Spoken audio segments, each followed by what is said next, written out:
Are you struggling with your new fitness goals, whether it's a New Year's resolution or just something you're trying to implement into your life?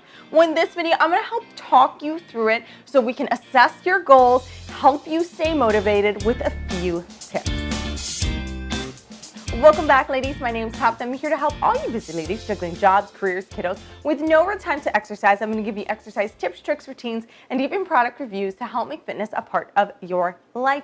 And today we're going to talk about fitness goals and why you are struggling to stick them out and how I can help you with a few little tips. Now, it is the end of January, so if you had that fitness New Year's resolution and you're watching this, my guess is you're struggling. You're struggling because you want to quit, you want to give up, or maybe you have already given up and you're feeling a little guilty because you don't really want to quit, but you don't see the light at the end of the tunnel. I'm here to help you. I will help you get through, because sometimes the fitness industry can be very daunting. They put this pressure on you that you need to accomplish all these goals all at once, and it's just not realistic. So we're going to talk about that today, and I'm going to give you a few tips. If you are new here, consider subscribing and hitting that bell to get notified every time I post a new video. So first off, before we get started, I want to thank Built Bar for sponsoring this video, and later on we will talk about why I love Built Bar. Let's get into the first thing that you probably haven't done with your new fitness goal. Is, if you've heard of it, it's SMART goals. SMART goals are usually used in a career move, in an office project, but most people don't stick them to their fitness goals, which you should. You totally should make your fitness goals SMART. So let's go over these SMART goals and how each piece of SMART, which stands for specific, measurable, attainable, or achievable, relevant, and time-based. So let's go through each part and how you can make your fitness goals SMART. So specific, we want a specific fitness goal. Whether it's losing 5 pounds or 100 pounds, that's a specific goal. Whether it's gaining more muscle mass in your glutes, your arms, your core, that's a specific goal. Reducing your run time, your mile, maybe you want to try to achieve a 7-minute mile, that's a specific goal. We need to write those goals down. Down below, I will put a workout sheet that you guys can download for free, and you can start tracking these goals. So there's a link down below, and you can click that. Now, you need to have that specific goal, because otherwise you're working out, you're following this Beachbody program insanity or whatever, and you don't know what you're trying to achieve. It doesn't keep you motivated. Second, it needs to be measurable. How? How are you going to reach this goal? How is it measurable? Maybe one of the measurements is that you are going to watch yourself, track yourself, work out 5 days a week for 30 minutes, for 1 hour, whatever it may be. Track when you go to the gym.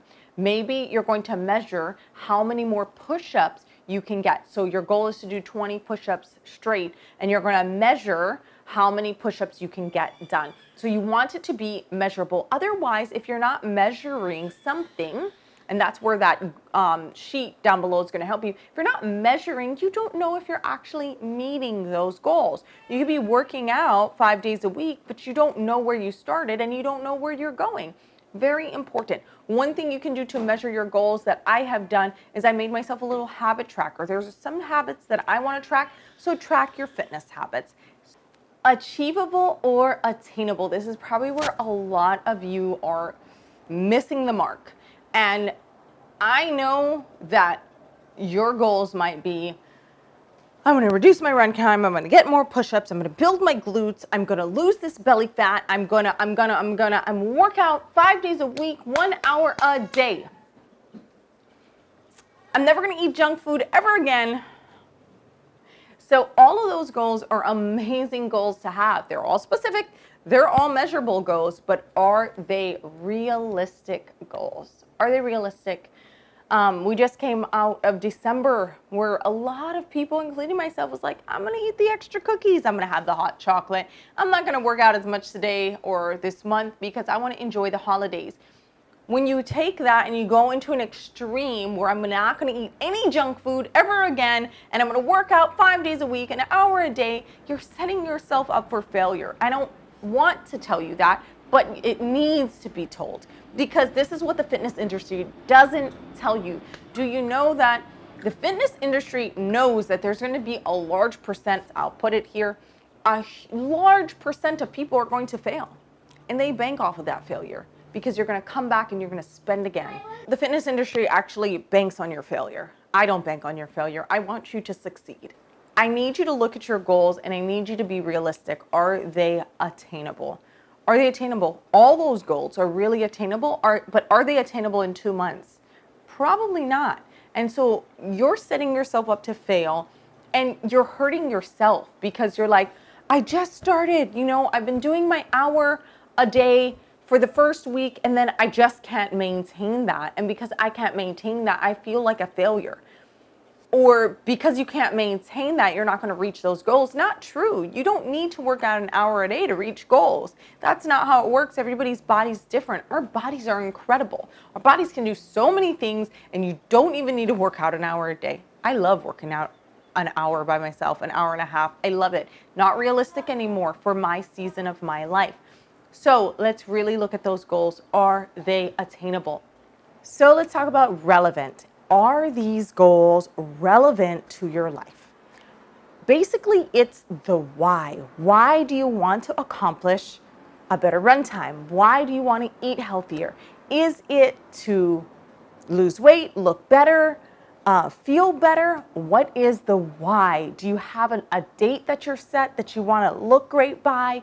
Do you have to run faster for a race that you're going to do?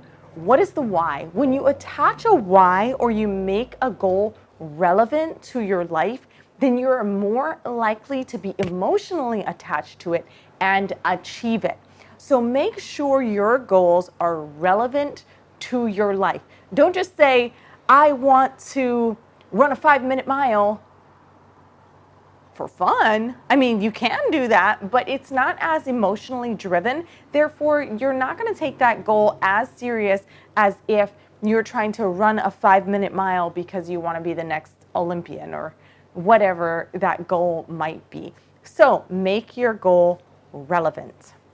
And the last one is time-based. Okay, so you set up a New Year's resolution and you're like, I'm going to do this year, and my time stamp for my goals is 1 year. 1 year is a long time.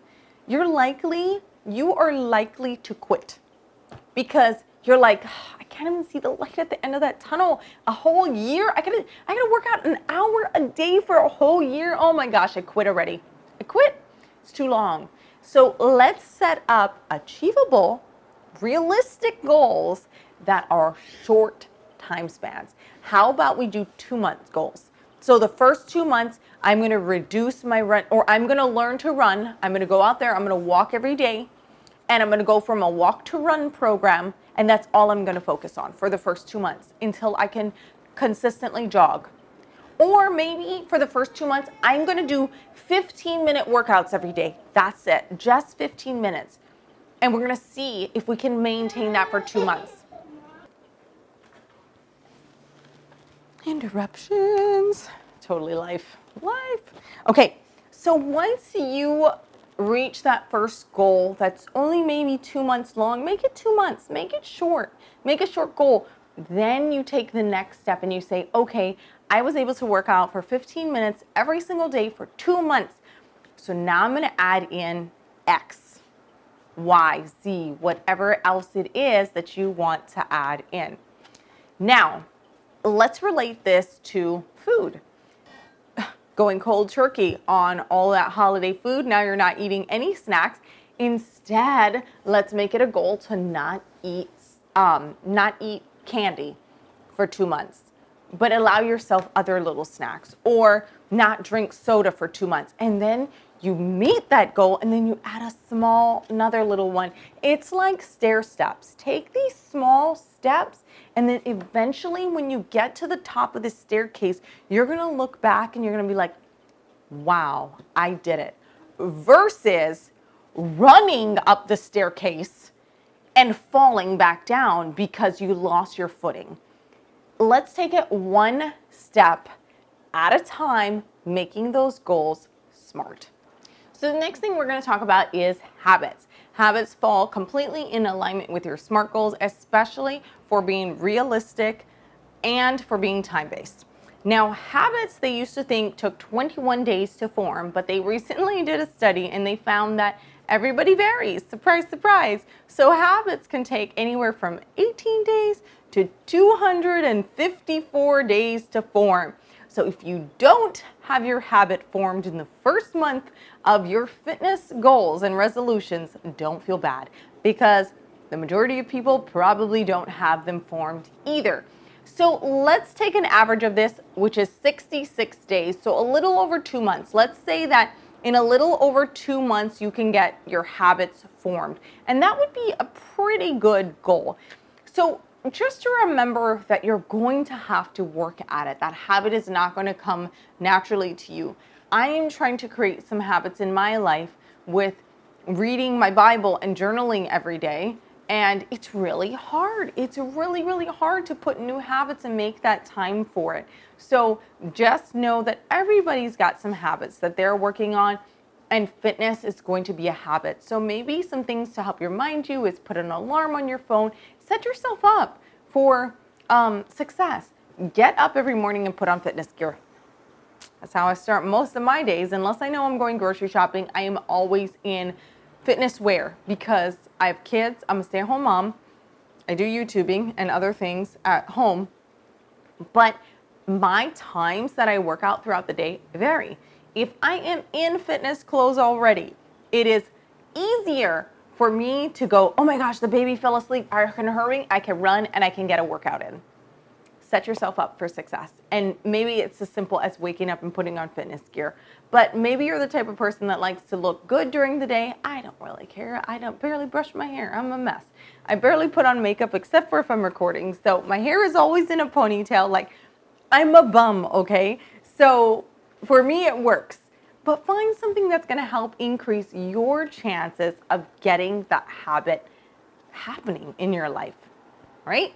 So the last thing we're going to talk about is flexibility. Allow yourself grace and allow yourself flexibility. You're going to have to change things as you see fit. For example, if you want to work out every morning, some mornings are just not going to work out for you. You never know what's going to happen. Some afternoons might not work out for you, etc. Sometimes your workout will need to change. Life happens. You have to be flexible. And you have to understand that if you wake up for breakfast and you accidentally eat pizza, that doesn't mean that you eat fried chicken for lunch and you eat a bowl of cereal for dinner. No. Flexibility, okay? You had the pizza, now you know you need to load up on some other good veggies and protein throughout the day. And with that, I want to talk about Built Bar, and I want to thank them again for sponsoring this video, because sometimes when you're going through these fitness goals, you need to give yourself a snack, a reward. I'm definitely like that. I need to have a reward. Like, I worked out really hard. I can afford that little bowl of ice cream.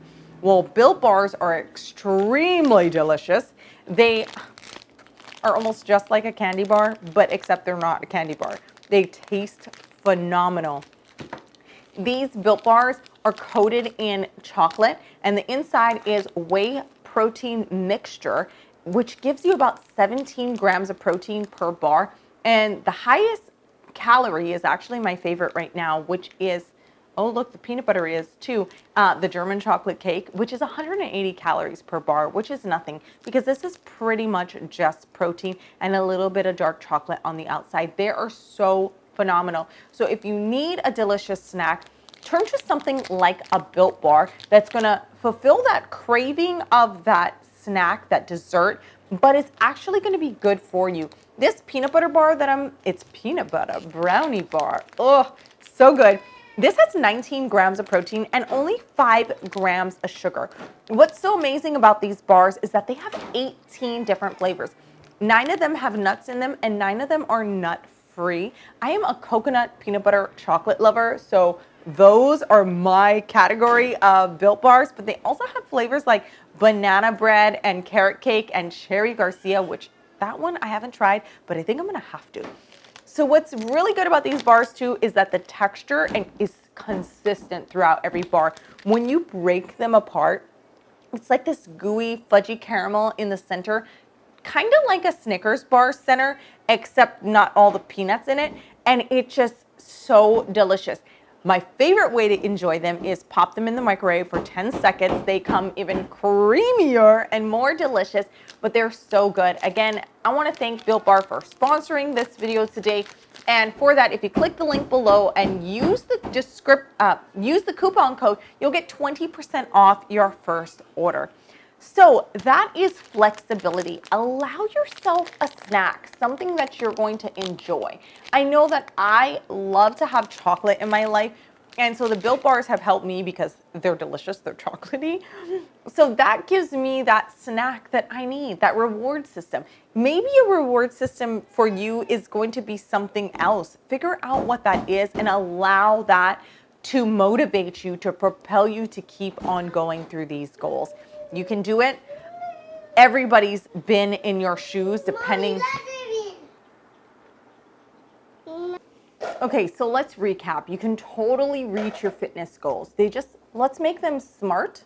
Let's remember that habits take time to achieve. So don't be hard on yourself and give yourself grace and be flexible because life is hard. Nothing you work for comes easy. You're gonna have to work for it, but let's be smart about it. So you can totally reach these goals. If you have any questions, comments, concerns, go ahead and post them down below in the comments. But as always, ladies, stay positive, work hard, and God bless. Mahalo for joining me. Aloha.